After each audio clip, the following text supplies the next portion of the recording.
Let's go. Keep going, keep going, keep going. Because there's something I want to show you guys today. And if today is the first time we've met, my name is Sandro and I live full-time in this thing right behind me, Beluga. And over the last 2 years, I have roamed all over North America, even making it to the Arctic Ocean. And today I want to talk to you about what has life been the last 2 years on the road and what's next for me. Because shockingly, I'm kind of burned out and I'm undertaking a massive project. So let's talk about that today. Okay, but this is what I wanted to show you because this kind of represents my life over the last 2 years.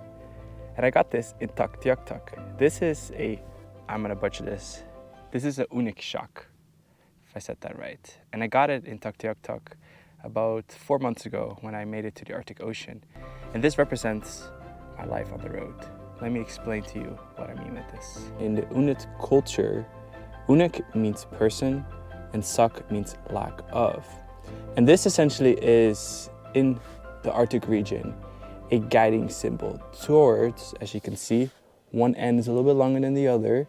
It points towards the next village or the next important destination.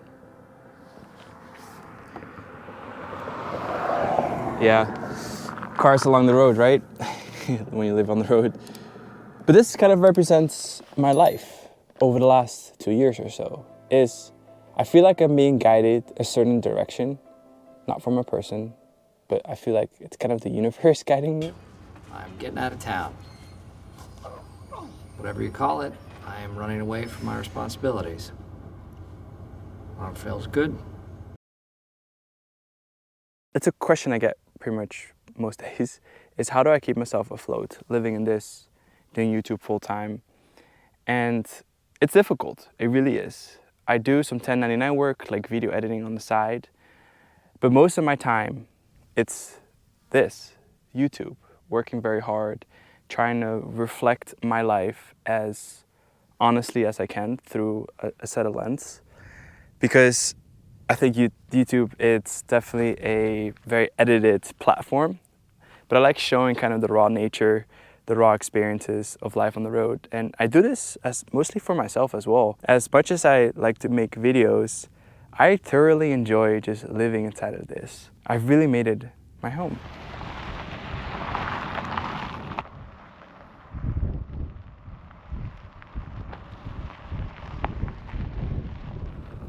Hey Bill, how we looking over there?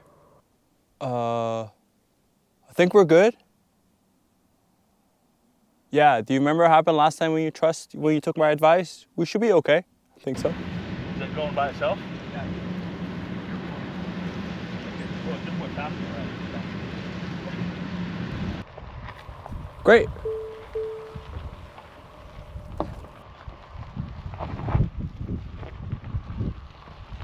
But sometimes you just have to hire somebody locally to give you some guidance, so make sure you don't get stuck, right? But yeah, we're getting over there to our campsite for tonight.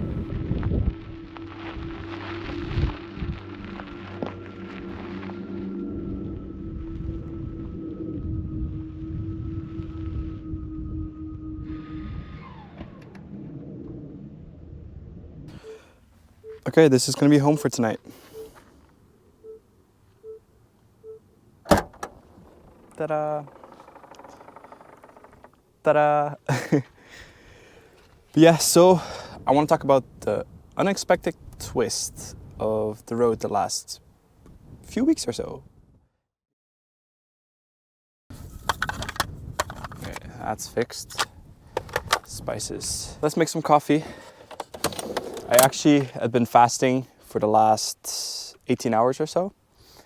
And it's like a spiritual fast to essentially just calm my mind, let my body heal, and just kind of digest whatever I just ate properly. Our water. Yeah, the unexpected twist is I've been talking to family and they have definitely voiced their concern. And I'm actually very grateful for them because they're giving me perspectives that I never thought about before. And you know, I usually say comments, question, concerns, comment down below. Well, I really want to know your thoughts as well. Like, what are some of your concerns of me doing this expedition, mostly by myself? Because there's always some truth in whatever people have to say, whether it's positive or negative. I kind of want to see it all, because it's only going to make me prepare for this trip better. But I am horribly terrified and excited at the same time. Like, living dangerously carefully. That's the way I describe it. All right, so morning coffee, afternoon. Oh, damn it! I always can never find. I always forget this thing to the side whenever I make coffee. I always forget to grab it, and then I have to slide the whole drawer back in. Hot water. It's a whole thing. And you would think, after almost 2 years on the road, I learn. But I make the mistake most days. Okay, there we go. Great. I think 3 of these are good. It's a little late in the day, but I like to celebrate my fast with some cafecito. All right, well, while we let this sit like this, let's go up to the front of the car. I was in the Netherlands about 2 weeks ago, actually, and I met the solar team from Mito Solar that is making my solar modules for my car.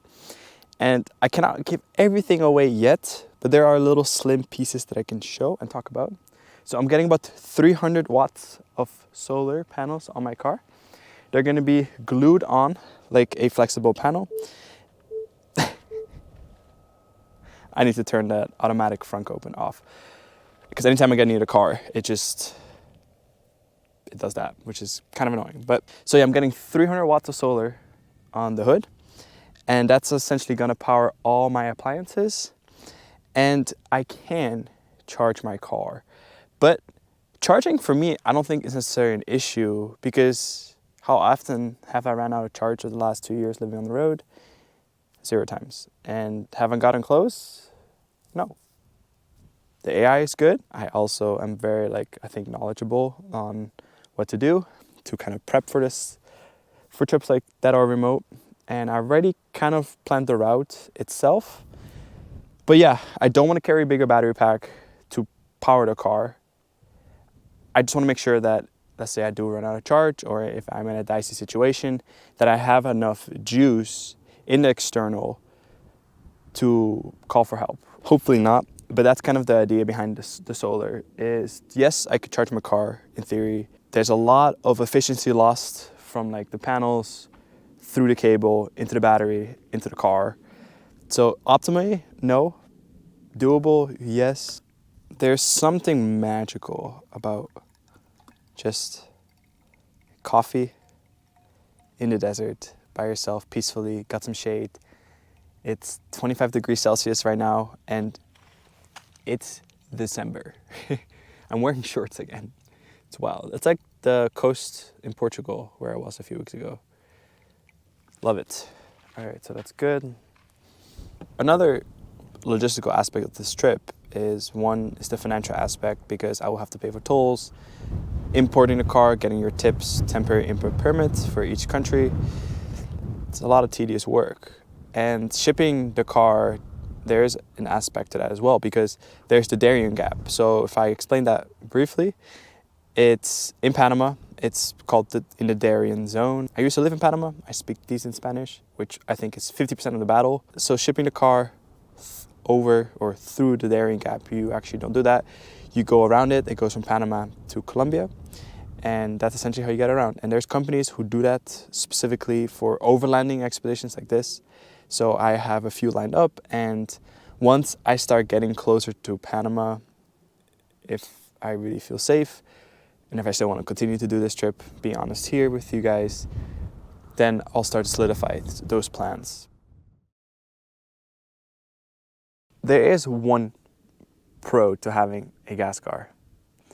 And it's because when you ship your car across continents and you want to get gas, even though the octane might differ slightly, you can still fill up. It's not like they have a different adapter that won't fit in your gas. Oh my God, forgot the word for it. Wherever you fill in your gas, there's not different adapters. It's just a single nozzle that goes straight into the gas tank, right? So that's my biggest caveat with Tesla. It's because like, if I want to ship my car across continents, like let's say I get down to Ushuaia and I want to ship my car to Europe, right? Or Africa or Asia, you know, just throwing it out there. I can't, because yes, I will be able to charge my car, but the car doesn't recognize that it's in those regions. And I void my warranty, apparently, after reading the user manual, if you ship your cars. Because I saw a Cybertruck in Europe, and it was interesting because I ended up finding the owner, and he was telling me that the car does not recognize that it's in Europe, so the UI doesn't work, like the user interface. He can't supercharge, so he was like fast charging at a different network, which is kind of annoying because those are not the most reliable sometimes. So if you have a car which you bought it for, to drive it around, but you can't, yeah, that's frustrating. But maybe Tesla unlocks this feature, right, where you can retrofit your, oh, there you go, where you can retrofit the charging port. So you have another adapter, because this is a NACS adapter, this is North America standard. Everybody's going that route. But if I go down to Chile, it's CC2, right? So that's like the European standard. But I can't charge that there, I think. And when I reach out to Tesla, nobody wants to take our responsibility and answer my question, because I guess they don't want to be wrong. It's frustrating. And I know how the company works. As much as I love it, I used to work there. I know how they operate. But maybe they're watching right now and they're like, hey, Sandro, you know, we can help you out there. But anyways, that's the only caveat that I really have. And it still doesn't make me want to get a gas car. But there's a convenience aspect there, right? And I got a Tesla because sustainability, practicality, cool tech, love the company culture, you know, really pushing hard to accelerate the world to a more sustainable future. Name any other car company that's innovating at the pace as Tesla is and really trying to push boundaries and producing cars that are so inclusive. Like most manufacturers, they just want to keep their car. They spend millions and billions of dollars to keep their cars exclusive. But Tesla's really trying to get these cars accessible to everybody. Over the next 5 to 10 years, I really see myself doing this for a few more years and just exploring as much as I can, as much as it's sustainable, as much as I feel safe, and as long as this car really holds up. It's done phenomenal after 66,000 miles. But you know, it's a car, has moving parts. Even though with the Tesla there are very, very little moving parts, there's still wear and tear, right? And maybe in 5 years or so, I kind of want to settle down. But I'm really just embracing the uncertainty of life on the road and just letting the world guide me and ending up places like this. Yeah, and thank you for watching. Thanks for being here today with me. I really hope that this video made sense, me talking to you guys about how I'm feeling. It's very chaotic, but it kind of reflects my life. It's chaos, but controlled chaos, if that makes sense. But thanks for watching, and if you haven't subscribed yet, hit the subscribe button and share this video with a friend. It really helps push the channel forward. You think I can make it over there? I'm just joking. We're on a 2-month probation for off-roading. I got stuck too many times now. Oh man.